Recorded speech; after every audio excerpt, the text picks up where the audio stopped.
Our last artwork for today is located inside the gardens behind the Palace of Versailles. The gardens themselves are interesting to note because they also exhibit the power and the prestige of Louis, the King of France. So I like this map here because it shows you the palace itself, and then these are some of the closer garden areas. Orangerie is where they grow oranges. There are some man-made reflecting pools, and this large canal here is a water reservoir. Now it's extremely big and very impressive, and it is meant to impress you because as you take in the splendor of these gardens, notice that they are all controlled into these geometric patterns and shapes. They are all laid out on grid patterns, squares, circles, hexagons, diagonals. They are all controlled by man, not just any man, Louis. The geometric pattern is not only there to organize the spaces, but also to give you these really grand views or vistas. So here, again, I need you to imagine that you are one of the aristocrats, one of the nobility, and you are lounging around on a hot summer's day, getting away from the stink of the palace, and look at these long views that the garden offers you. This is the Grand Canal. And the entire space is curated for your pleasure. What do I mean by that? Well, the gardeners hired for Versailles not only maintain the grounds, but they also plant and replant all of the flowers and trees depending on the seasons so that you could walk the same path and it'll have a very different experience in spring versus summer versus winter. So if you were to walk this path down in spring, there might be certain blooms that have been planted here versus when you walk this way in summer, there might be a tree, there might be different flowers planted here versus fall and you walk down the same path and it's going to have a different set of foliage. So every season is different and everything is under, yes, the control of Louis. Now, you can go to Versailles today. It's part of a national museum. You can take a shuttle from Paris. You have to buy your tickets in advance. But when you go, and of course, I'm speaking of this pre-COVID-19, but when you go, you can take tours of the palace or you can take tours of the grounds themselves. And again, imagine you are experiencing this as an aristocrat and you have this kind of unfolding as you turn corners and you see different views and different trees and different landscapes. Let's take a carriage ride and we're going to walk around or take our carriage around this bend here. Around this bend here, we will come across another pool of water. And on the other side of this pool of water, we see this scene.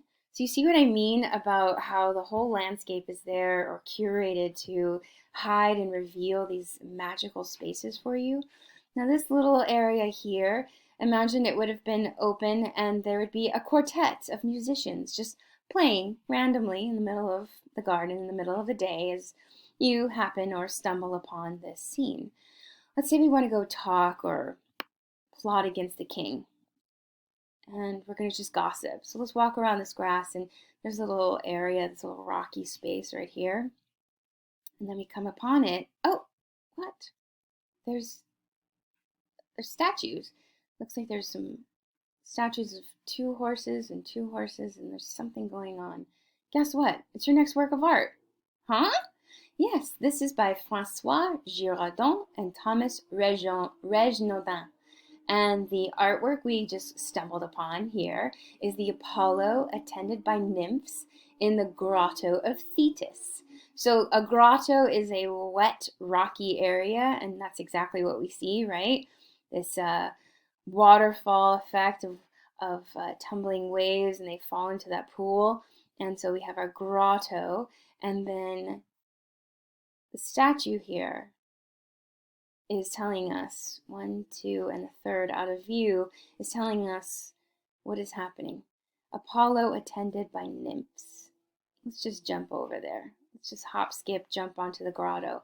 What we are looking at here is the god Apollo, god of the arts, and he is being attended to by nymphs. You know, nymphs, those kind of forest creature fairy goddesses, and being attended to quite lavishly.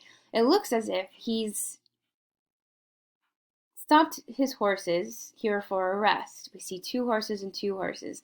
In fact, because we are French nobility, we're very familiar with Greek and Roman mythology, and we would know that Apollo is not only god of the arts, but he's also a god who flies in a chariot. And sometimes he is referred to as a god of the sun. And his chariot and he is often confused or is also seen as Helios, the god of the sun. A sun god. A sun king?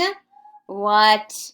This portrait here of Apollo with this, look at this nymph here. She's like, oh, you're so sweaty from being on your chariot with your horses. Let me just massage your shoulders.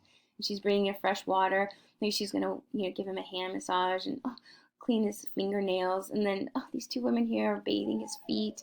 They're attending to him. They're catering to his every whim, just as you cater to your sun god, your king.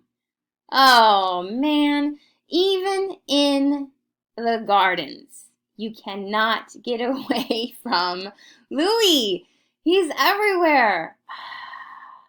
Now, if this Apollo looks familiar, it's because you've already seen the references to him. Remember Apollo Belvedere, discovered in 1475? Albert Dürer used him as his example for Adam. Bernini used him as an example for Apollo. Look at that. Same foofy hair, same body, very similar posture, so that you and I, the fancy French aristocracy, could be like, oh yes, that is little Apollo, oui, oui, yes, yes, and Apollo, the sun god, we are all here to serve our sun god, Louis, oui, oui, aha, ho, ho, ho. Like I said before, if you're starting to feel frustrated with Louis and the French, it's going to get worse with the Rococo, but I'm doing it to you, or I'm exaggerating, not exaggerating, I'm emphasizing these things because I want you to understand the lead up to the eventual burst of this bubble of hypocrisy called the French Revolution.